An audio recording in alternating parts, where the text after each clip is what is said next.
Informasi selanjutnya, Saudara, keberangkatan calon jemaah haji atau JJH asal Banda Aceh Kloter 2 menuju Jeddah Arab Saudi dijadwalkan pada Kamis 7 Mei 2026. Sebelum diberangkatkan, para jemaah mengikuti sejumlah tahapan persiapan penting yang kami rangkum dalam infografis berikut ini.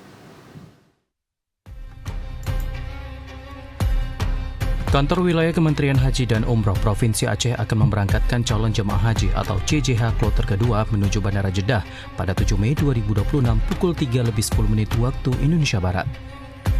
Adapun jumlah jemaah yang termasuk dalam Kloter 2 berjumlah sebanyak 393 orang yang terdiri dari 4 orang petugas penyelenggara ibadah haji PPIH Kloter, 2 orang petugas haji daerah atau PHD, serta 314 orang jemaah asal Aceh Besar, 69 jemaah asal Sabang, dan 4 orang jemaah asal Banda Aceh.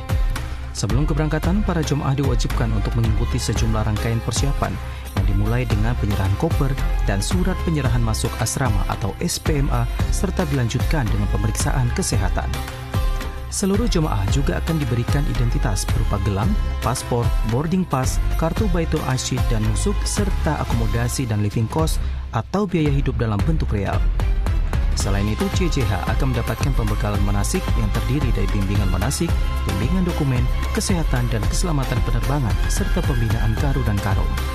Sedangkan acara pelepasan jemaah akan dilaksanakan pada pukul 4 sore hari waktu Indonesia Barat dan dilanjutkan dengan keberangkatan menuju Bandara Sultan Iskandar Muda usai sholat maghrib dan isya yang dilakukan secara jamak takdim. Setibanya di bandara, jemaah serta seluruh barang bawaan akan melalui pemeriksaan oleh petugas bandara dan jemaah akan langsung diberangkatkan dari Banda Aceh menuju Jeddah. Pemerintah daerah dan panitia penyelenggara haji memastikan seluruh proses keberangkatan berjalan tertib, aman, dan sesuai dengan prosedur.